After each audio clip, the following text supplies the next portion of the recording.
Retrouvez cet épisode sur toutes les plateformes de streaming et en version illustrée sur notre chaîne YouTube. Et pour nous soutenir, vous pouvez nous faire un don sur notre page utip.io/puissancepark. D'ailleurs, déjà un immense merci à tous nos donateurs. À présent, votre épisode.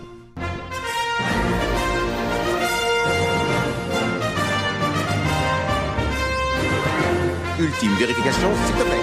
Are you ready? Générateur opérationnel. Pardon.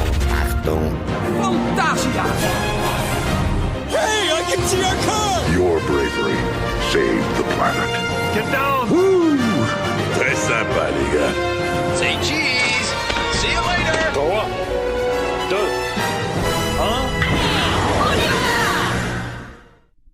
Et bonjour à toutes et à tous, bienvenue pour ce tout nouvel épisode de Puissance Park. Et bonjour à tous les amis qui sont autour de la table quasi physique, mais petite. Bonjour. Parce que aujourd'hui, oui, la table elle est très très petite, c'est vrai.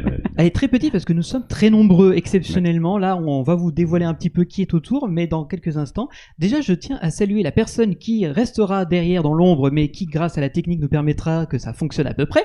Bonjour Greg. Bonjour Greg. Voilà, parce que malheureusement aujourd'hui, nous n'allons pas avoir assez de micros, donc Greg est puni. Ensuite, à ma gauche, il y a le bon Maxence. Salut Max. Salut. Ça te fait rire, toi, la blague de il est puni, quoi. Mais attends, Max, t'as pas de vrai micro? Non, malheureusement. Ah, pardon. Non, lui, il est à moitié puni, tu vois. Lui, il a le droit qu'à la parole que quand je l'aurais décidé. Mec qui débarque. Ouais, ok, pardon. Ouais. Et vous l'aurez évidemment remarqué, Jean-Marc est avec nous aujourd'hui. Salut les puissants. Ravi de te retrouver à nouveau. Mais ravi d'être avec vous, comme d'habitude. Surtout que ce sujet, je suis sûr, va beaucoup t'intéresser. Ouais. Et j'en vais en parler dans quelques instants, puisque nous allons évidemment présenter nos deux invités pour cet épisode exceptionnel. Merci d'accueillir chaleureusement Émeric et Sébastien de la boîte INS Rides. Bienvenue, Et bonjour messieurs. à tous, Bonjour et merci à de nous tous. avoir invités, c'est gentil. Merci de nous avoir invités et on est très content de se retrouver parmi vous. J'espère en tout cas qu'on va passer un bon moment avec vous. Alors juste, petite introduction très très rapide. Nous allons donc nous intéresser à l'envers du décor. Alors, on a eu la chance d'interviewer dans Puissance Park des directeurs, des créatifs, des directeurs artistiques, plein de monde comme ça. Mais vous allez être les premiers à être les personnes qu'on va recevoir qui vont nous parler de technique, d'ingénierie. Donc de conception dans un autre angle, alors souvent un peu mis de côté et souvent dans l'ombre, mais essentiel, puisque je pense que sans vous, il y aurait beaucoup d'accidents. Donc vous allez en parler dans cet épisode. Et pas du tout de fun dans les parcours de coaster. En plus, oui. Et puis juste un truc intéressant, puisque votre société est toute jeune, c'est ça? Effectivement, oui. Et je pense que le fil de cette conversation va probablement permettre de répondre à plein de questions que les spectateurs et les auditeurs se posent. Comment on rentre dans le métier et comment on monte sa boîte et comment on devient, grosso modo, ingénieur d'attraction, quoi. Bah, ce sera un plaisir de répondre à toutes ces questions. Eh ben écoutez, sans plus attendre, je vous propose qu'on entre dans ce qu'on fait toujours d'habitude dans un nouvel épisode avec de nouveaux invités. C'est le pré-show. Donc, vous avez été prévenu à l'avance, vous avez eu le temps de vous préparer 2 fois. Je vois pas de quoi tu parles. Non. Et donc, on va vous poser des petites questions d'usage, histoire de vous connaître un petit peu avant qu'on, comme l'a très bien dit Jean-Marc, on apprenne à connaître votre métier, dans l'univers dans lequel vous évoluez, les contraintes, etc. Donc, je me permets de lancer la discussion et après, je te laisserai le micro pour la question suivante. C'est tout simple. C'est quoi votre home park? Le parc qui est près de chez vous? Mon home park, réellement mon home park aujourd'hui, géographiquement parlant, c'est Babyland à Milan. Très bon choix. Très bon. Très Voilà. bon choix. Mais le parc de cœur quand même, celui qui a un peu forgé ma passion, c'est Le Pal.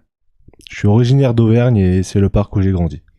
C'est un très bon parc. Je pense que ça fait un moment qu'avec nous, on aimerait bien y aller. Ouais, on salue au passage la famille Bennett. Voilà, qui d'ailleurs, avec qui on a eu un contact très chaleureux, donc on espère un jour aller leur rendre visite. Super. Et pour toi, Sébastien, dis-moi tout. Et du coup, pour moi, quand j'étais petit avec mes parents, on allait souvent à Nigloland, donc ça reste Nigloland, et bien sûr, ça fait plaisir de voir que le parc évolue, et avec de nouvelles belles machines.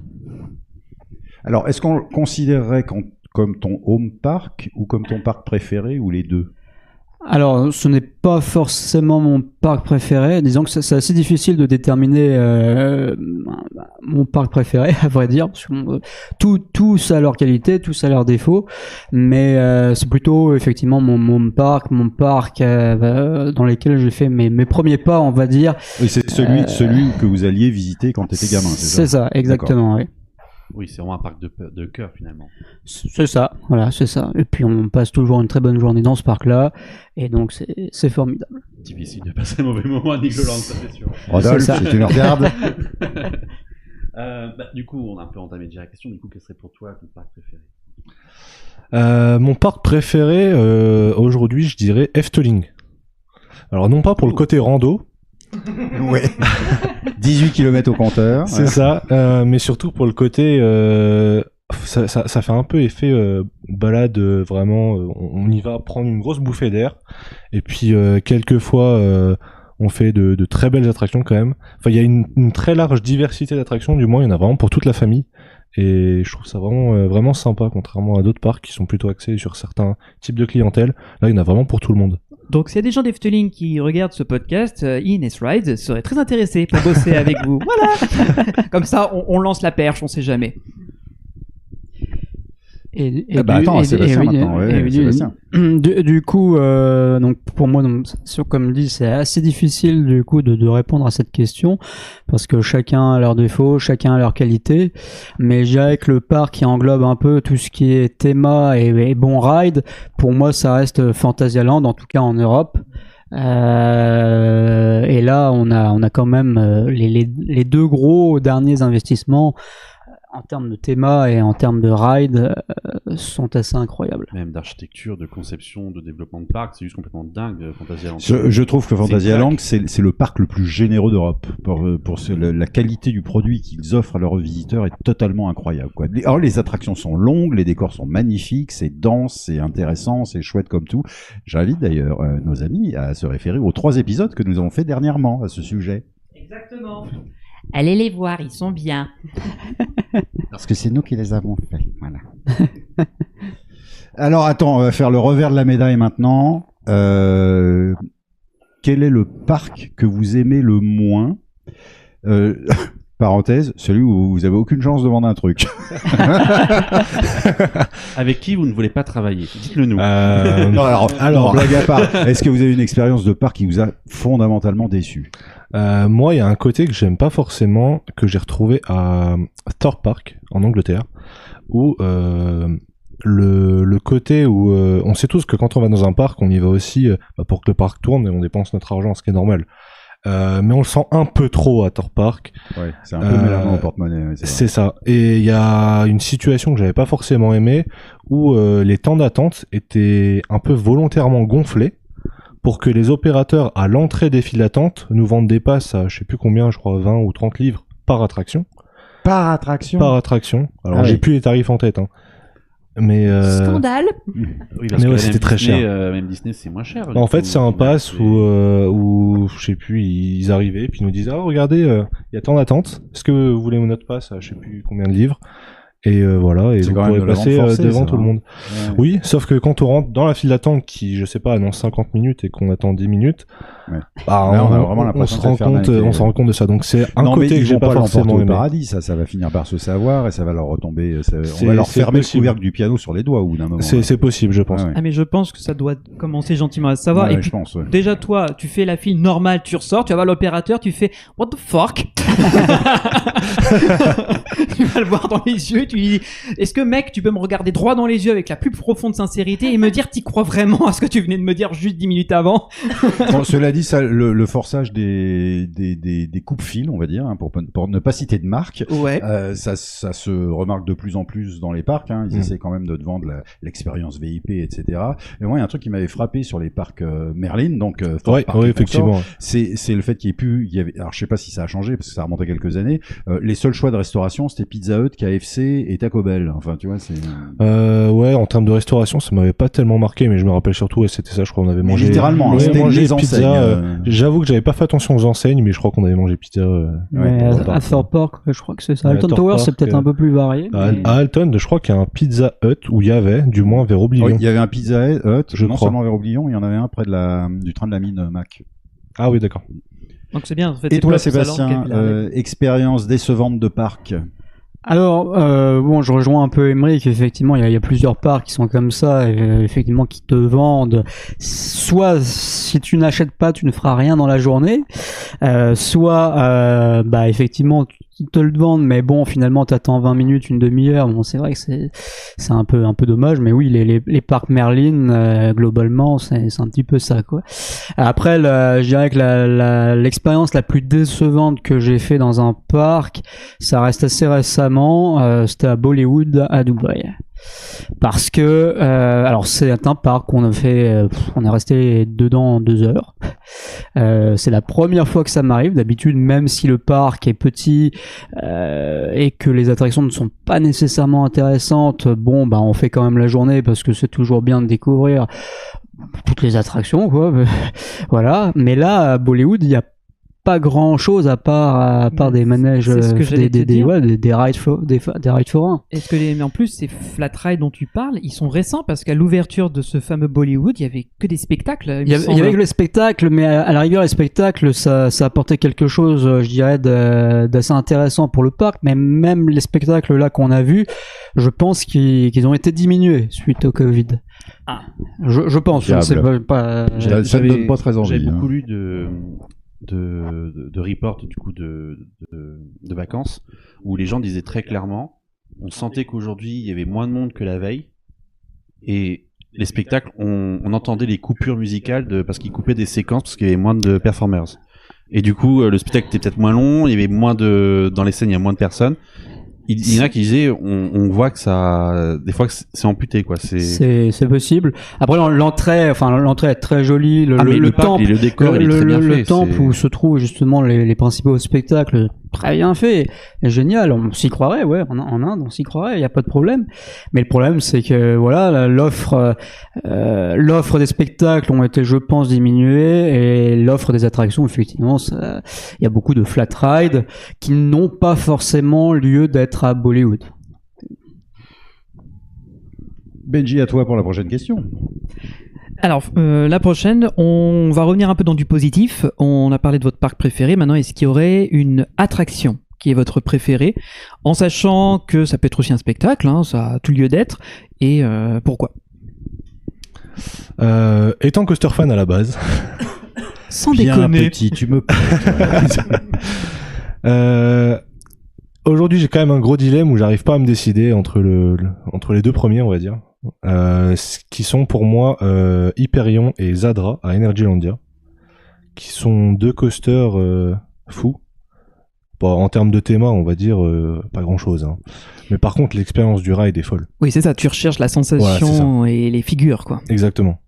Et franchement, c'est des attractions qui sont folles. Hyperion, beaucoup d'airtime, ça reste un hypercoaster entre guillemets classique, mais la variété des airtime et des éléments est quand même bonne, comparé à un hyper B&M par exemple, où c'est juste camelback, camelback, camelback, etc.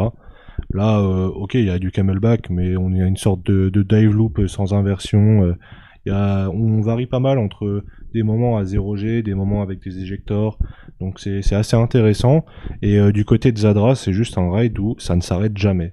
Dès qu'on est lâché du lift, il n'y a pas un moment de temps mort. Quand on arrive, on rentre dans les freins et en fait, on est un peu exténué. Et Zadra, il me semble bien, c'est un RMC, c'est ça? Oui, ça semble être quand même assez courant. Ça semble devenir la patte, la marque de fabrique des RMC. C'est ça. Genre, ils vous tiennent et voilà. On va dire la seule partie qui, pour moi, empêche Zadra d'accéder à mon top 1 ou qui légalise avec Hyperion, c'est en fait les systèmes de retenue. Où les lap bars, en fait, il y a un système au niveau des tibias qui empêche aux gens de sortir leurs jambes du train. Garde bien ton micro au niveau de la bouche. Donc pour la sécurité, c'est très bien, mais pour le confort, pas du tout, parce qu'au moindre airtime, en fait, on se prend cette barre dans les tibias et franchement, ça fait pas du bien, surtout quand on est grand. Et tu termines la journée avec des gros bouts. Non, mais même il y a pas que ça. Exactement. C'est si t'es un homme et que tu t'épiles pas et que tu es en été et que t'as un Bermuda, Je vois pas bien où tu veux en venir. disons que t'as une Tu veux épilation. dire que tu te coinces les poils dans... T'as une épilation en fait gratuite qui t'est D'accord. faite. C'est C'est un petit peu rouge à la fin, quoi. voilà quoi. C'est Je plus sois. J'ai fait qu'un seul RMC, c'est Untamed à Walibi Holland. Et Dieu merci, je suis morphologie crevette, donc je peux bouger. Mais j'ai vu des gens sortir avec la belle marque rouge qu'on disait juste avant. Et ce qu'il y a de bien, c'est que quand on épile, on hurle parce que ça fait la cire. Là, ce qu'il y a de bien, c'est que tu peux hurler pendant le ride, personne s'en rendra compte que c'est l'épilation. Donc en fait, ça fait 2 en 1, c'est pratique. Donc franchement, les mecs RMC, ils sont avant-gardistes. Hein. Bon, et toi alors, Sébastien? Alors, bon, moi, du coup, j'ai jamais fait de RMC jusqu'à présent. Pourtant, j'aurais pu en avoir à l'occasion. C'est pas très grave, tu sais. Non, c'est vrai, c'est ce qu'on me dit aussi. Mais non, je vais rester dans le classique. Hein. J'aime bien tout ce qui est airtime et les airtime assez longs, donc je vais rester sur des hyper B&M et mes 2 préférés, ça reste Shambhala et Mako. Donc Shambhala à Port Aventura et Mako à SeaWorld Orlando.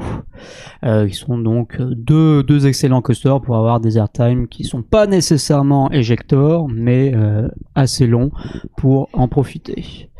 Je crois même. Moi, je suis aussi assez fan des flotteurs, plus que des éjecteurs.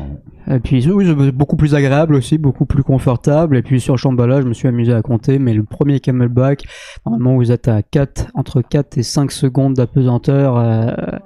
Donc c'est très très bien dessiné et c'est parfait. Oui, j'aime. Oui, d'autant plus que le premier camelback est suivi par un truc très très proche du sol, une sorte de bunny up. Alors avant cet élément, vous avez l'espérulateur. Et après vous avez effectivement ce petit camelback. Là où j'ai fait je sais même pas si on peut dire que c'était un airtime, mais à King Dakar, il y a forcément la première bosse, j'ai envie de dire, à 40 étages de haut, mais... Hein, Greg? C'est 40 étages, pas 40 mètres. 139 mètres. Mais après, il y a une deuxième... Oui, juste avant les freins, en fait. Oui, voilà. Et même, il y a les freins qui sont aussi dessus pour amortir, freiner d'autant plus parce qu'il y a un ralenti du coup sur la bosse. Oui. Il commence du coup à ralentir là. Mais même toute cette bosse qui est immensément longue, je m'en rappelle avoir le souvenir d'être justement en lévitation littéralement durant toute cette bosse. Et je sais pas combien de temps ça dure, hein, vraiment. Mais j'étais là et j'ai le souvenir en fait de le choc déjà après avoir fait la remontée et la descente. Être légèrement un peu dans ce que je viens de faire, c'est surréaliste. Et pendant que je me dis c'est surréaliste, en fait, t'es juste dans un airtime de 500 mètres de long. Et du coup, j'étais là et c'est un moment de flottement. Tu dis, c'est surréaliste et t'es en train de flotter. Vraiment, c'est une sensation que j'ai eue. Le train ne touche plus le rail. Mais j'ai eu ça et je sais pas combien de temps il dure ce airtime là, mais je voulais juste le dire comme ça m'a fait penser à ça sur le moment. On demandera à Valentin qui normalement est rentré de son voyage états-unien. De toute façon, je le referai aussi en décembre. Enfin, en septembre. Non, mais spoilez pas, les copains. Oui, bon, d'accord, oui. À toi, Max. Et du coup, vous avez dit une attraction que vous avez aimée, laquelle vous n'aimez pas du tout, du coup. Il y a forcément une où vous la faites. Il y en a une pour moi où c'est catégorique. C'est Bandit à Movie Park Germany. Oh, merci, bien sûr, on valide complètement. Ouais. La régie applaudit. Mais évidemment. La régie compose le numéro. C'est pas normal d'appeler son kiné à la sortie d'un coaster. Non, c'est pas normal non plus d'avoir envie de descendre pour pousser parce que ça va pas assez vite dans les virages. Oui, aussi, ouais. Non, mais c'est pas normal qu'il existe, on va dire, grosso modo. Donc, il soit toujours là. Ce n'est pas ce qui est le plus intéressant qu'il soit sorti des bureaux de Werner Stengel. Hein, oui. La régie propose le numéro. La régie intervient en disant que c'est pas normal qu'un SLC soit plus doux que cette merde. Mais bon. C'est vrai que quand on sort du coaster et qu'on va au SLC après, on se fait c'est pas mal en fait. C'est pas mal finalement. Hein. Bon, et toi, Sébastien? Alors, moi, c'était du coup à Port Ventura, Furious Baco, qui est... Qui porte bien son nom. Oui, qui est un petit peu furieux, Le effectivement. coaster qui bat des ailes. Pour l'appeler Furious Vibro aussi. Mais oui, malheureusement, encore une fois, comme je dis aux gens, parce que beaucoup de gens disent non, il est pas fluide, etc. Si, il est fluide. En réalité, il est très fluide. Au niveau des virages et tout, il n'y a pas de problème. Encore une fois, c'est bon, le circuit, le layout est assez simple. C'est un grand 8, exactement. Ça y est, vous avez compris d'où ça vient, grand 8, tout ça? C'est bon? C'est bon pour tout le monde, y compris de l'autre côté là-bas? Ouais. Attends, je crois que je commence à comprendre. Ça remonte à 1902, figure-toi. On en reparlera peut-être une autre fois. Mais voilà, c'est un prototype, et effectivement, ça vibre beaucoup et ça nuit beaucoup à l'expérience. C'est très désagréable. Voilà. Donc en fait, ce qui est bien, c'est le circuit, c'est ce qu'il y a dessus qui ne va pas, le c'est-à-dire le train. en soi n'est pas exceptionnel. C'est aussi pour ça que je le classe dans les moins bons. Mais l'expérience en elle-même est dénaturée à cause des vibrations. Oui, et ce n'est pas arrangé non plus par la génération de barres de sécurité Intamin qui sont installées sur les trains, qui sont littéralement des trucs qui vous rentrent dans les clavicules. C'est les trucs qui te tiennent bien installés, trop bien installés. Il n'y a pas de rembourrage dessus. D'accord. Ah bah non, ce serait vulgaire sinon. Hein. Ah oui, donc c'est option BDSM quoi. Ouais, non. Puis, quand on est grand, c'est pire. Ah oui, j'imagine en plus. Ah ouais. Alors, moi j'en ai une petite dernière. Est-ce qu'il y a dans vos souvenirs de visite une attraction plaisir coupable, attraction spectacle ou spectacle bien entendu, mais le truc le genre d'activité que tout le monde va un petit peu regarder de façon un petit peu dédaigneuse, mais qui mine de rien vous apporte un petit peu de satisfaction. Alors pour moi oui, c'est plutôt un type d'attraction, tout ce qui est les petites attractions, un peu les espèces de tacos ou les parcours scéniques, les petits parcours scéniques comme ça dans des véhicules individuels dans les parcs pour voir des décors. Genre National 7 par exemple. Mais ouais, dès qu'on veut faire une pause des coasters, j'aime bien faire un tour là-dedans. Il n'y a pas beaucoup de monde qui me suit, hein, on va le dire.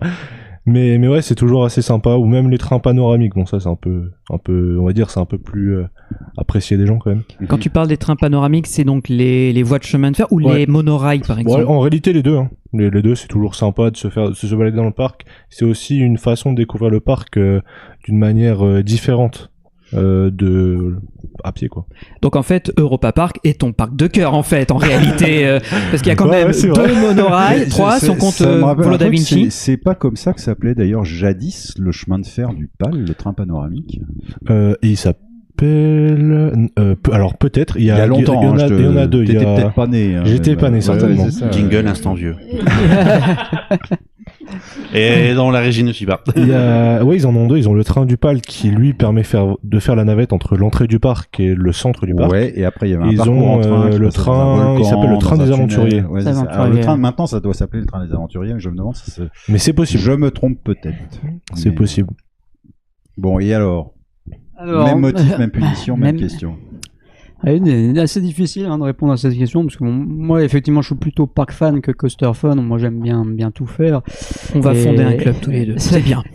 Est-ce que tu collectionnes les clous des voies de chemin de fer aussi? Non, est-ce que tu aimes le steampunk aussi? Non, mais il m'arrive aussi des fois d'avoir des routes coaster quand même. Non, on a tout ça chez nous. Hein, donc... Voilà. Non, mais pas les clous encore. Non, mais c'est vrai que toutes les attractions qui sont un petit peu, les kiddies, par exemple, les petits kiddies SBF, au pied de Red Force, par exemple. Bon, c'est pas, je dirais que l'intérêt du ride n'est pas forcément là pour le confortable, mais bon, c'est très rigolo à faire, surtout quand t'as une belle bête quand même qui est juste à côté et qui passe à 5,80 à l'heure juste à côté, et puis toi tu montes tranquillement et tu le vois passer à toute vitesse, et qui fait d'ailleurs un bruit assez énorme quand même, Red Force, en termes de bruit. Le voisinage doit adorer. Ça va, il y a la mer. Ils sont loin. Il y a la mer à côté, donc ça va. Super. Alors, est-ce qu'on attaquerait maintenant par le B à bas, à savoir, qu'est-ce que INS Ride? Je te laisse attaquer, Sébastien. Bon, bah, je pense que tu avais bien Allez, fait c'est la parti. dernière fois, c'était pas mal. C'est parti. Alors, INS Rise, comme tu le disais, Jean-Marc, c'est une société assez jeune. À la base, comme vous l'avez compris, on est des passionnés par l'industrie du loisir. À peine. Et on s'est rendu compte qu'il y avait aujourd'hui un besoin dans les parcs. C'est-à-dire que aujourd'hui, surtout avec le Covid, ça a été accentué. Les parcs ont besoin d'assistance technique, dans le sens où les contrôles par les organismes de contrôle sont de plus en plus poussés. Et donc, nous estimons avoir une bonne partie du savoir-faire pour aider les parcs à passer ces contrôles-là. Alors bien souvent, pour des attractions neuves, le constructeur d'origine fait ce travail-là sans problème, mais de plus en plus de parcs achètent des attractions d'occasion, qui sont forcément, elles viennent d'occasion, donc aucune assistance du constructeur d'origine, etc. Et donc, si le constructeur existe encore. Voilà, parce que exactement. Certaines attractions, les constructeurs ont disparu. Et donc, on est capable de les aider à monter le dossier technique, à faire les calculs structuraux sur l'attraction dans le cas où ils sont nécessaires, puisque dans certains pays comme l'Allemagne ou les Pays-Bas, les organismes de contrôle forcent les parcs à calculer les anciennes attractions aux nouvelles normes. Ah oui, ce qui n'est pas le cas en France. Ce qui n'est pas le cas en France. Et donc, potentiellement, de renforcer l'attraction d'origine avec des nouvelles pièces, changer les épaisseurs de certaines pièces, etc. Donc c'est une des choses qu'on peut faire. Donc voilà. Donc sur ce point, tu as quelque chose à rajouter, Sébastien ? Oui, du coup, effectivement, donc on est capable d'apporter donc ce soutien technique, mécanique, mais aussi électriquement, parce que la sécurité passe aussi par l'automatisme, et du coup avec nos partenaires aussi, parce qu'on n'est pas seul, hein, on a aussi des gens compétents qui sont aussi derrière nous et qui ont l'habitude de travailler aussi sur des rides. Donc avec, je dirais, les deux compétences, les deux entreprises. Donc ou plusieurs entreprises, parce qu'on a plusieurs partenaires pour chaque domaine, on est capable du coup de s'allier et du coup d'apporter des bons éléments techniques et des bonnes précisions également pour anticiper une maintenance sur un ride d'occasion ou autre chose. Mais du coup, ça accompagne aussi, si par exemple un parc dit il y a cette base, ce coaster d'occasion qui est là, mais ça serait bien qu'il fasse une boucle par là. Vous pouvez du coup aussi intervenir là-dedans, refaire les calculs sur cet ancien modèle, et aussi calculer. Excuse-moi, je demande juste une précision. Je fais un peu le candide. Dans le cas où, par exemple, quelqu'un voudrait allonger le circuit, par exemple. Voilà, par exemple, un SLC classique, il y a une boucle en toute fin qui est en option. Mm-hmm. Imaginons qu'elle n'ait jamais existé cette boucle-là et qu'un parc veut prendre un SLC et le mettre dans son parc. Si vous dites, en toute fin, c'est bien qu'il fasse une boucle en particulière, vous pouvez aussi être amené à faire ces calculs-là Alors, effectivement, on peut, mais alors attention, hein, parce que c'est toujours très très très délicat, parce que dès que vous faites finalement quelque chose, dès que vous rajoutez quelque chose, finalement, faut recalculer l'ensemble. Donc c'est assez délicat, mais c'est possible. Maintenant, il faut voir aussi s'il y a de l'intérêt. Donc nous, on est là aussi. Donc on a trois parties dans notre entreprise: engineering, services, engineering, simulation et consulting. Et en fait, donc cette partie consulting permet également de conseiller, de donner notre avis. Et également d'étudier la faisabilité, parce que des fois on pourrait dire on pourrait faire par exemple, un client veut augmenter la vitesse du lift, passer à 5 mètres par seconde par exemple. Bon, il faut regarder les conséquences que ça a sur le ride. Oui, la structure et tout ce qui va avec. C'est ça, et puis même sur la chaîne. La chaîne, le moteur, oui. D'accord. Oui. Parce que quand vous passez de 2 à 5 mètres par seconde, là vous devez changer le moteur. Il y a bien des chances. Et puis les spécifications peut-être de la chaîne aussi. En plus, si vous avez une accélération dans le lift, forcément les efforts sont beaucoup plus importants. Alors que si vous avez une vitesse constante, les efforts sont moins importants, on va dire. C'est pour ça que je pense que ça va être intéressant de découvrir que dès que nous profane, visiteur lambda, on s'imagine, ah, pourquoi ils ont pas fait cette figure, pourquoi il va si lentement, pourquoi il y a une zone de frein, etc. Ça a été pensé des mois, des années à l'avance. Donc pensez pas qu'il y a un gars qui s'est levé de bon matin dans son bureau, qui avait pas pris son café noir et qui s'est dit, oh, finalement, la zone de frein, on va la mettre là. Non, c'est le fruit d'une longue... La technique du doigt mouillé levé dans le vent, c'est... Ouais, on va aller par là. Ouais. D'ailleurs, en parlant de vent, on en parlera un peu plus tard parce qu'il y a aussi ça joue un rôle impact, aussi, ça a un impact beaucoup terrible. plus. C'est marrant, je fais juste une petite parenthèse. On a un cas de figure en France, c'est le ah, aidez-moi les copains. Fray Pertuis, quel est le nom du coaster Socket? Le Grand Canyon? Oui, le Grand Canyon. C'est ça, ouais. Qui, il y a quelques années, a été rallongé. Exactement. Ils ont rajouté oui. la boucle finale et elle a été remodifiée très dernièrement puisque c'est celle qui tourne autour de la base du Golden Driller. Donc c'est là où ils ont rajouté l'effet de kinétique avec la flamme qui sort. Ouais. Ça a été rallongé à une époque où la norme EN 114 n'existait peut-être même pas. On reviendra là-dessus parce qu'on a l'impression que tu dis des gros mots là. On va en parler effectivement. Cette norme, elle est, on va dire, donc, votre saint graal. Je me demandais. On va peut-être aller voir regarder votre parcours, d'où vous venez les gars, mais est-ce que là vous nous avez évoqué cet accompagnement à la sécurité, à la mise aux normes, éventuellement au développement.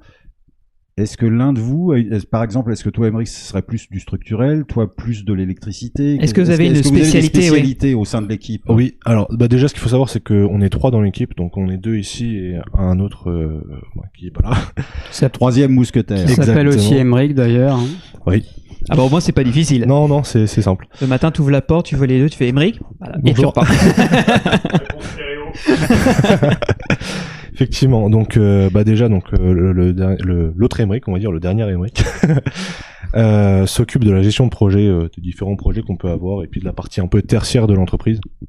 Ensuite, je m'occupe personnellement de tout ce qui est bureau d'études, donc plan, design 3D, etc.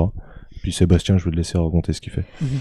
Alors moi je m'occupe de tout ce qui est norme. Alors je fais aussi du développement forcément parce que forcément c'est lié au bureau d'études. Enfin tout ce qui est norme c'est lié au bureau d'études. Tout ce qui est développement, avant de dire tiens on peut faire ça, il faut peut-être savoir effectivement si c'est possible ou comment on peut le rendre possible. Ah, tu as donc le rôle d'arriver de dire non, c'est pas possible. Non, heureusement. Justement, au contraire, il faut innover un minimum. Il faut voir toutes les solutions qui sont possibles. Après, il y a un brainstorming qui est fait et qui est discuté entre nous. Mais du coup, donc je fais partie aussi du bureau d'études. Forcément, avec les compétences que j'ai acquises durant mes expériences passées, je gère aussi la partie automatisme et électricité. Attention, je ne programme pas. Par contre, je suis capable de savoir exactement ce qu'il faut faire et comment le faire, et aussi aller chercher les bonnes personnes, on va dire, pour le faire. Ah oui. Donc ça c'est important. C'est important de bien s'entourer et parce qu'il y a des gens qui sont tellement dans leur truc, qui savent faire, mais qui sont pas forcément, je dirais, pédagogues, alors qu'il y a d'autres personnes qui savent faire aussi et qui savent le faire d'une manière conventionnelle également, et qui plaît mieux aussi aux organismes de contrôle, donc beaucoup plus facile à passer, et des fois aussi par affinité. Des fois on se comprend mieux avec certaines personnes qu'avec d'autres. Voilà.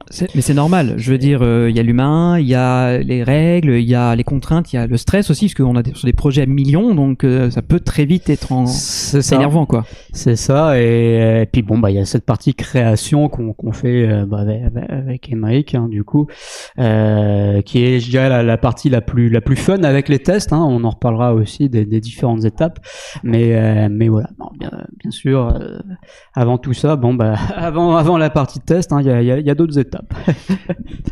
Ça me permet de vous poser un peu la question. On va remonter un peu le temps.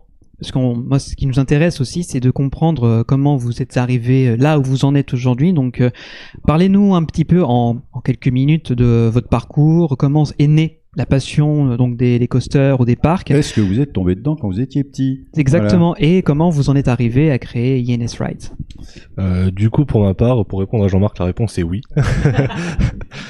Quand j'étais petit, effectivement, si on reprend un peu la genèse de cette passion, je pense que, comme beaucoup, c'est arrivé étant petit. j'ai commencé où je devais avoir 6-7 ans, quelque chose comme ça.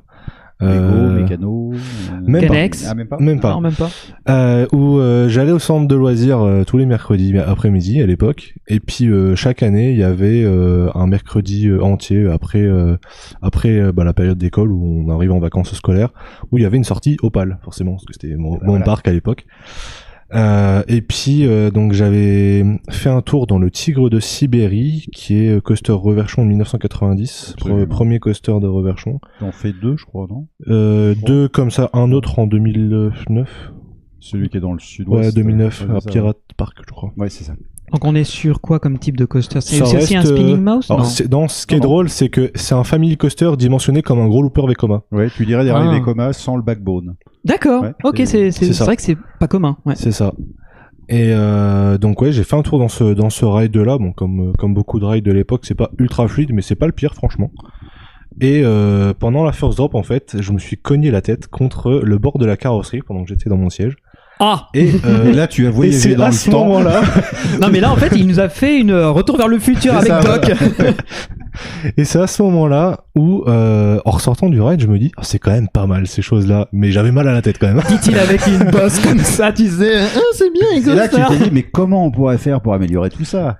J'en étais pas encore là. Ah, d'accord. Pour le moment, c'était juste du fun. Puis l'idée me trotte dans la tête, et puis au final, tous les ans, on allait cette sortie Opal qui était un peu attendue comme un pèlerinage à la Mecque ou je ne sais quoi. Bah oui, forcément. Et donc voilà, on y allait. Puis la passion, ça tournait dans ma tête. Dans un premier temps, je m'amusais à collectionner toutes les brochures du parc dans un coin de 2004 à maintenant. Qui n'a pas collectionné les brochures quand on était petit. C'est ça, ouais. Qui n'a pas des mètres linéaires entiers de boîtes Mais oui. d'archives avec Ou aller à l'agence de parc. voyage on sait d'à plus comment côté faire. pour demander s'ils ont le Ouais, tout, j'ai catalogue. arrêté, je gardais même les serviettes des restaurants quand elles étaient brandées. Ah bah oui, tout ce qui était gratuit quoi. Et ouais, donc on en arrive là. Vers mes 10 ans, je commence à toucher un peu à l'informatique à l'époque, parce que j'ai fait partie de la génération, je pense comme Sébastien, où on a eu la transition au niveau informatique à l'école. Donc on apprenait à servir des ordinateurs, etc. Et puis j'ai un grand-père qui est pas mal branché dans l'informatique, et donc j'ai récupéré l'un de ces vieux PC qui tournait à l'époque sous Windows 98 ou Windows 2000. La régie valide. La régie grogne. Donc voilà, je commence à toucher à l'informatique, puis je me dis, il doit y avoir quand même des jeux vidéo, des trucs comme ça qui doivent exister en rapport avec les parcs. Et un jour, je vais chez des amis à mes parents, et la fille des amis à mes parents était en train de jouer dans son coin à l'ordinateur. Je vais voir un peu ce qu'elle fait, et elle joue à Roller Coaster Tycoon 2. Non mais c'est incroyable Et de là, se dire. c'est le drame. Le village est sous le choc. Non mais surtout il y a un dénominateur commun à la plupart des fans. C'est incroyable de se dire que ce jeu, on devrait tous vénérer Chris Sawyer. Je pense qu'on devrait créer un hôtel à sa gloire. Chris Sawyer est formidable. Non mais rien qu'hier, j'ai rouvert Roller Coaster 2 et j'ai commencé à reproduire Tokyo Disneyland. Ouh, ça c'est ambitieux. C'est trop ambitieux même. Mais oui, mais non mais ce jeu-là, je crois que ça a été une révélation pour beaucoup de monde. Ah ouais, clairement. Et du coup, à la fin de cette journée chez les amis et mes parents, elle y jouait, mais comme ça, sans y prêter attention. Puis je lui dis, ça m'intéresse bien quand même ton jeu à faire. Si tu veux, je te le prête. Grave erreur. Je crois que je lui ai rendu une petite dizaine d'années après. Ah non, mais le truc classique de tu me prêtes ta cartouche de Game Boy ou de Super NES et tu la revois plus jamais. C'est un peu du ça, vécu. ouais. Et donc voilà, du coup, j'arrive. Ce qu'on dirait dans le milieu du gaming, c'est je tryhard sur Roller Coaster Tycoon 2. Et voilà, sort Roller Coaster Tycoon 3. Je le fais, mais un opus qui m'a beaucoup moins plu, j'ai préféré le 2. Non, mais je crois qu'on est tous d'accord. Hein. Le 2, c'est quand même le plus plaisant. En fait, l'avantage du 2, c'est qu'il est très fluide et il y a beaucoup de catalogues de coasters. Après, j'ai adoré le 3 pour les feux d'artifice. Oui, d'accord. Ça va mieux, toi, en fait. Hein. Et je rajouterais la Coaster Cam. De pouvoir faire les c'est vrai, Sachez, c'était bien. Honnêtement, c'était ma énorme frustration quand j'étais sur RCT 1 et 2, c'est de ne pas me dire je peux me mettre dans la peau d'un visiteur me faisant un ride. Et là, quand j'ai vu qu'ils allaient implémenter cette fonctionnalité sur mon petit fauteuil de bureau du haut de mes 12 ou 13 ans, je trépignais d'impatience. Mais le jeu était pas optimisé, donc mes ordinateurs ont tous craché les uns derrière les autres. On est d'accord là-dessus. Du coup, il y a Parkitect qui maintenant est une variante entre oui, les qui deux. ressemble un peu. C'est- Mais bon, j'y joue pas trop. Et est-ce que, je profite, vu que tu as un peu touché à ces logiciels-là, est-ce que Planet Coaster, qui est considéré comme l'héritier spirituel des RCT, je ne parlerai pas de Roller Coaster Tycoon World qui s'est craché et qui est mort de sa belle mort, mais surtout Planet Coaster qui est le digne héritier. Oui, j'ai touché un peu à Planet Coaster. Pas autant que Roller Coaster Tycoon 2. Tu m'étonnes. Mais oui, un peu de Planet Coaster. Planet Coaster, ce qui est fun, c'est le sandbox. Ah ouais, clairement. Dans les Roller Coaster Tycoon, les scénarios, même si c'était un petit peu souvent les mêmes objectifs, mais c'était juste la course contre la montre, c'était génial, quoi. Mais c'était le but, c'était ça qui était drôle. Bref, donc c'était la petite aparté, je te laisse continuer. Et donc ouais, pour continuer, forcément la passion émerge. J'arrivais en 5e, je crois, on me demande ce que je veux faire. Sur le coup, je sais que je veux bosser dans ce milieu, mais quand on va voir la conseillère d'orientation, elle nous répond clairement, ça n'existe pas. Et on lui démontre par A plus B, mais qui c'est qui fait ça alors ? On ne sait pas. Et je peux te rassurer, encore à l'heure d'aujourd'hui, ça n'existe pas beaucoup. Ça commence tranquillement. Ça frétille. Ça frétille. Il y a des frémissements, mais on est encore des pionniers. Donc je ramais, mais je me suis pas laissé décourager. Et donc en 5e, je dis juste que je veux faire designer industriel. Ça s'arrête là. J'en savais pas plus. Après, brevet des collèges, je rentre en seconde. Je fais une seconde générale. Ça me plaît pas des masses parce qu'il y a pas trop de technique en fait. Je me rends compte que la technique ça me plaît bien. Ce que j'ai oublié de dire, c'est qu'en 3e, je fais mon stage d'observation Opal, comme par hasard. Quelle surprise. Donc voilà, ce qui m'a bien plu. Donc c'est là que justement on en arrive en seconde où la seconde générale m'intéresse pas trop parce qu'on touche pas à grand chose. En fait, on apprend beaucoup de théorique, mais on a du mal à comprendre à quoi ça sert dans la vraie vie, quoi. Et puis je me dis, je m'oriente vers un bac pro maintenance industrielle. Où ça m'intéresse beaucoup plus parce que on a les mains dedans clairement. Et ton stage c'était dans le PAL, c'était il y a eu plusieurs stages, mais tu me vois venir. Mais ton premier stage à l'EPAL, est-ce que du coup t'as touché au côté est-ce que t'as vu la partie c'était un maintenance stage de découverte, donc le stage en 3 semaines, c'est ça. Donc moi c'était 3 jours. Ah oui. Donc ça a été très expéditif. Mais oui, je crois que quasiment chaque jour était destiné à un domaine différent du parc. Il me semble que le premier jour j'ai dû faire parc animalier et puis les 2 jours d'après côté parc d'attractions, une partie je pense opérationnelle et une partie maintenance. Donc j'ai pu voir un petit peu tous les métiers du parc et c'est là justement que ça m'a bien plu quand même. Donc d'où ce choix. T'avais fait tes 3 jours en fait. Ouais. Voilà. Bon, vieille référence à feu le service national. Un autre jingle instant j'ai eu vieux. la Alors, la régie, si on peut avoir un instant très vieux, s'il te plaît. Et donc oui, arrivé comme je l'ai dit en seconde, donc direction bac pro maintenance parce que j'ai vu le service maintenance du PAL et je me dis ça peut me plaire. Donc je me dis avant de concevoir les coasters, parce que j'avais toujours cette idée là, me dis avant de concevoir les coasters, il vaudrait mieux savoir comment ça marche. Donc je me tourne vers ça, mon stage de seconde dans une entreprise industrielle classique, stage de première, je pars en Angleterre où j'ai fait Thor Park d'ailleurs, mais pas en stage, juste en visite. Et puis pareil, stage dans une entreprise industrielle et stage de terminale Opal, où j'ai fait 6 semaines je crois. Est-ce que c'était pas des appels de pied pour le PAL de dire monsieur, bossez-moi s'il vous plaît. Ouais, j'étais vraiment content d'y aller.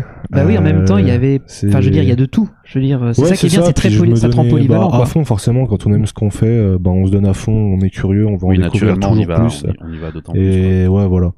Donc c'était pas mal. Et c'est justement pendant ce stage Opal que j'ai rencontré Sébastien, qui lui était aussi en stage. Donc voilà, j'en suis arrivé là. Après le stage Opal, je me suis dit là maintenant c'est bien beau, mais je veux pas faire ça de ma vie. Et je veux concevoir des coasters comme moi en 5e. Et donc je me dirige vers un BTS un BTS en conception de produits industriels, donc métier du bureau d'études classique. Forcément, il n'existe pas forcément de spécialité pour concevoir des coasters. Donc disons que c'est un peu de chance entre autres. Et il faut avoir des aptitudes particulières pour entrer dans ce BTS, parce que j'imagine que ça peut peut-être intéresser des gens. Est-ce qu'il faut avoir j'imagine forcément une orientation scientifique, mathématiques, physique, ou est-ce qu'on peut prendre des gens qui sont avec un profil un peu hors cadre? Alors, en réalité, ils prennent de tout. C'est souvent sur dossier quand même. Si on a un bon dossier scolaire, on est pris. Après, quand on regarde dans la section où j'étais, la majorité des gens qui venaient, c'était tous des STI 2D. Et sauf 2 qui venaient de bac S et moi qui venais de bac pro maintenance. Donc on va dire que j'ai pris le chemin pas le plus facile. Non, mais ça veut dire qu'on peut rebifurquer pour retrouver la voie, quoi. En fait, l'inconvénient du bac pro, c'est que c'est une matière qui met en avant beaucoup tout ce qui est pratique, le côté professionnel. Malheureusement, le niveau en termes de filière générale, on va dire, tout ce qui est français, maths et tout ça, c'est beaucoup plus soft que dans les filières RS ou STI 2D. Donc quand je suis arrivé dans ce BTS, j'ai eu pas mal de difficultés, tout ce qui était maths, etc. Par contre, j'avais beaucoup plus de facilité en partie technique. Donc par chance quand même pour moi, la partie technique était quand même plus présente que le reste. Donc ça m'a quand même beaucoup aidé. Et je m'en suis bien sorti, j'ai eu mon BTS sans problème. À la suite de ce BTS, j'ai fait une licence pro conception de produits industriels également, donc c'est la suite logique. Hein. Et à la fin, au moment de cette licence pro, je l'ai fait en alternance dans une entreprise industrielle aussi qui faisait des machines-outils. Donc ça permet aussi de voir autre chose, quoi. Et arrivé au mois de décembre, j'ai l'appendicite, donc forcément arrêt de travail et compagnie, quoi. Et donc j'étais en convalescence chez mes parents après ça, et je reçois un appel de Reverchon à l'époque. Et donc ce qu'il faut savoir, c'est qu'en 2017, pendant mon BTS avec Sébastien justement, on s'était rendu à Berlin à l'IAAPA, où on avait déposé des CV chez un peu tout le monde en réalité. Je me rappelle être passé chez Gravity Group. Un peu ambitieux, mais pourquoi pas, hein. Au pire, qu'est-ce qui pourrait se passer à part Ah non, mais c'était bien. Gravity Group, on allait voir Soké, Reverchon, et puis il y avait certainement d'autres, je me souviens plus de tout le monde. Et donc du coup presque 2 ans après, je reçois un appel de Reverchon qui me dit ton profil nous intéresse. Et voilà, donc on a fait plusieurs entrevues, etc. Et puis voilà, donc donc après ma licence pro, je rentre à Reverchon au mois de juillet, le 15 juillet 2019. Et donc je fais environ 2 ans et demi à Reverchon, tout se déroule. Voilà, on voit les différents projets, etc. Et beaucoup d'expérience acquise quand même.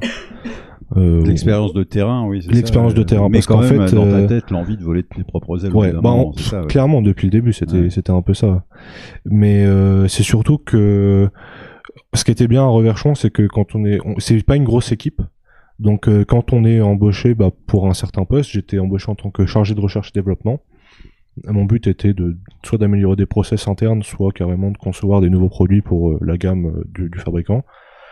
Et donc on est aussi beaucoup parti sur le terrain pour les accompagnements des exploitants du ride, des nouveaux rides, et aussi l'installation du ride, etc. Donc en fait j'ai acquis pas mal d'expérience en électricité, opération, etc., mécanique. Enfin j'avais déjà quand même un gros background mécanique avec la maintenance quand même, mais ça a beaucoup aidé à voir pas mal de choses, quoi. Donc et puis même ça te fait une grosse polyvalence et tu tâtes le terrain et tu vois clairement aussi, parce que les exploitants de parc recherchent, veulent, c'est du concret en fait là. Ah oui, très clairement.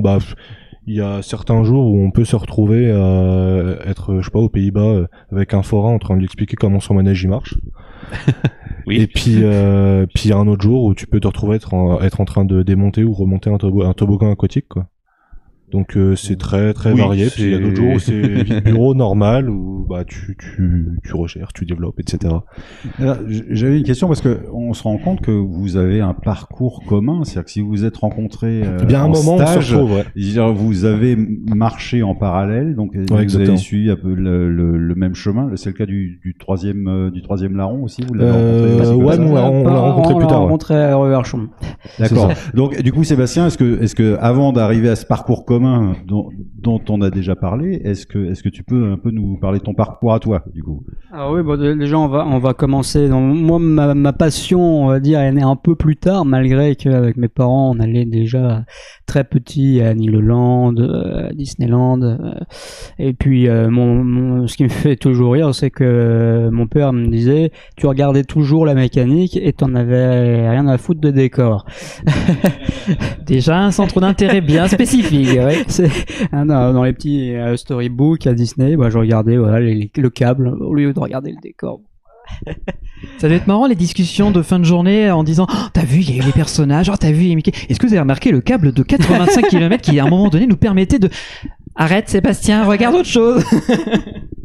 Mais bon, voilà, à ce moment-là, je pensais pas du tout finir là-dedans. Et puis c'était pas forcément une passion. Enfin, j'étais pas du tout intéressé par ça à l'époque. J'avais même peur des roller coasters. Voilà. Et du coup, à 14 ans. On a été à Europa Park et puis du coup on m'a forcé à faire le Silver Star. Et toi aussi tu t'es cogné sur un morceau du véhicule? Alors, non? moi je me suis crispé dessus.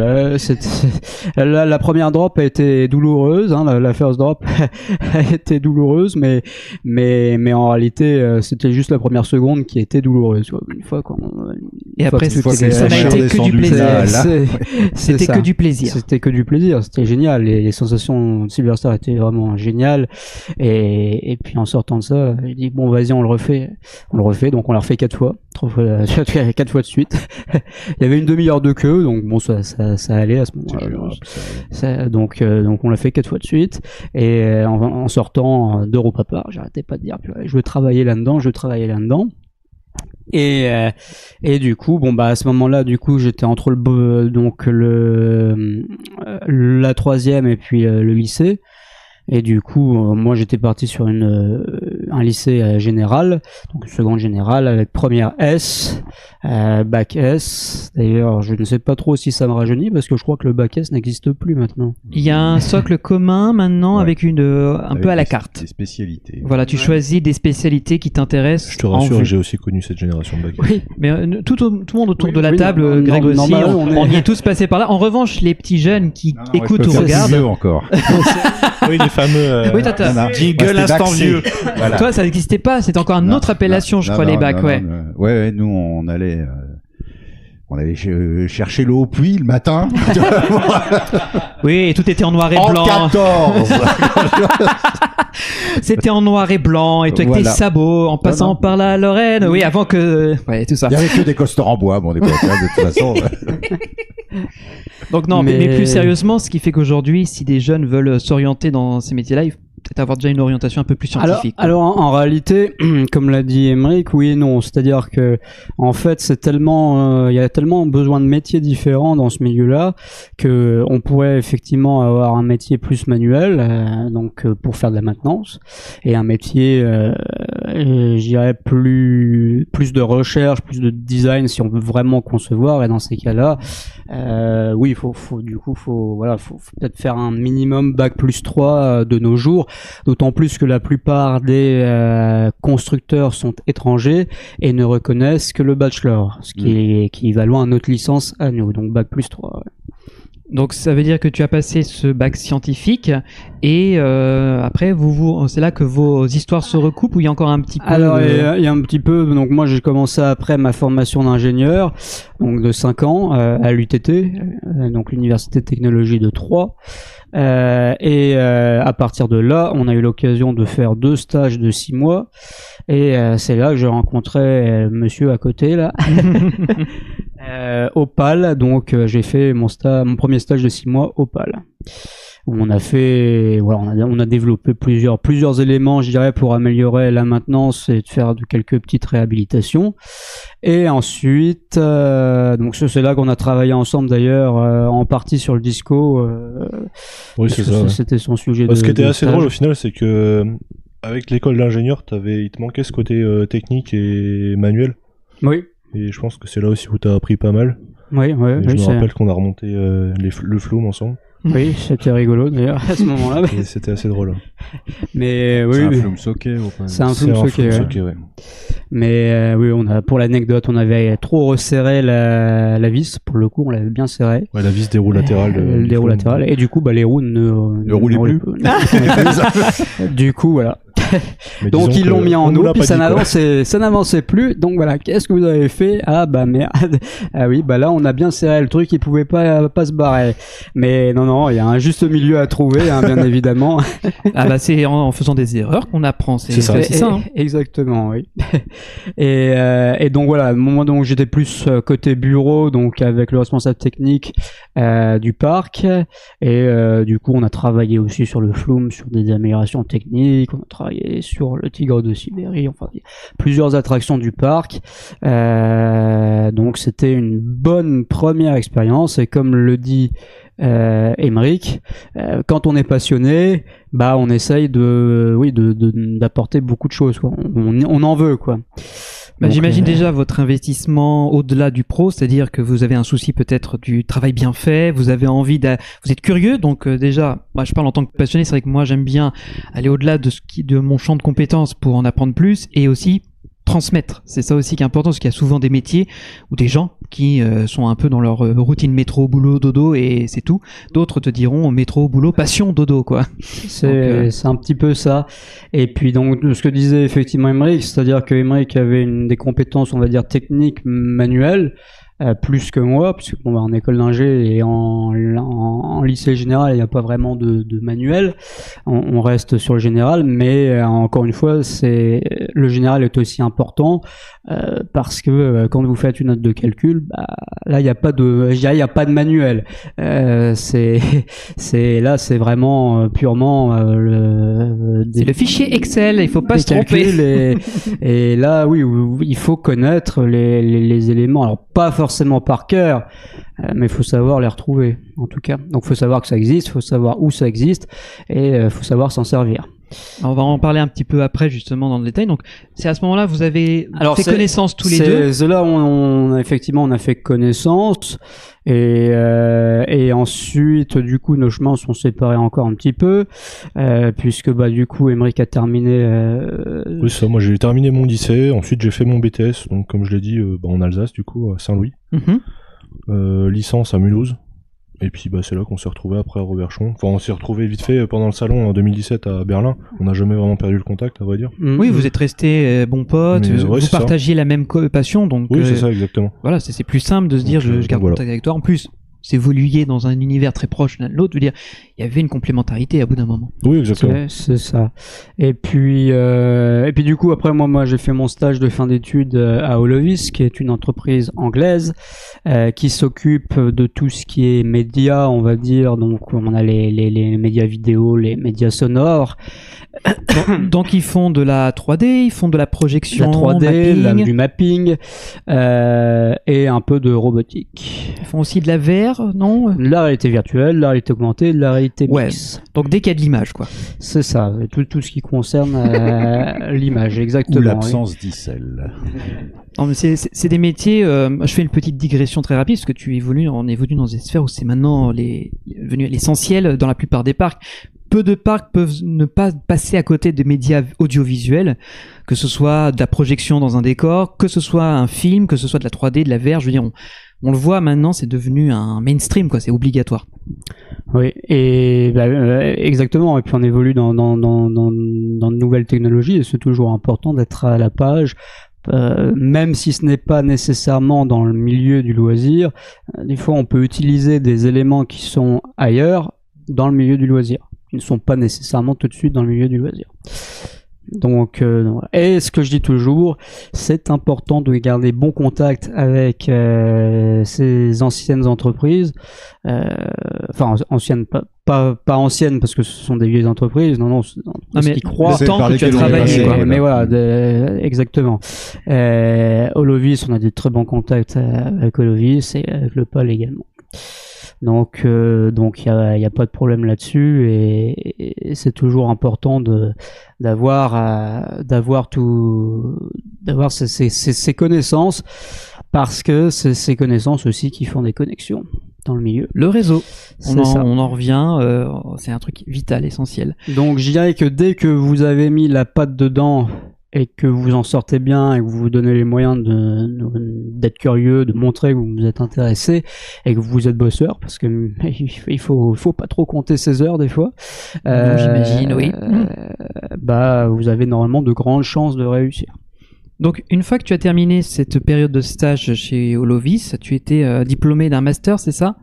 Alors directement d'un diplôme d'ingénieur en mécanique. Donc il y avait pas mécanique avec une spécialisation en calcul de structure.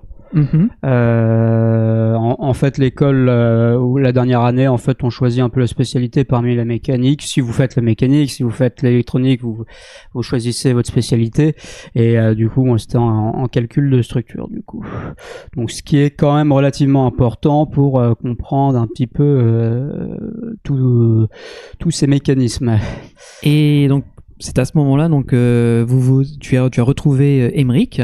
Après, quand Reverchon vous a contacté. Alors justement, après, du coup, on a été à Berlin, on a posé plusieurs CV, et du coup, j'avais le choix entre le Futuroscope Maintenance et Développement, qui n'existait pas encore à l'époque, qui allait se construire.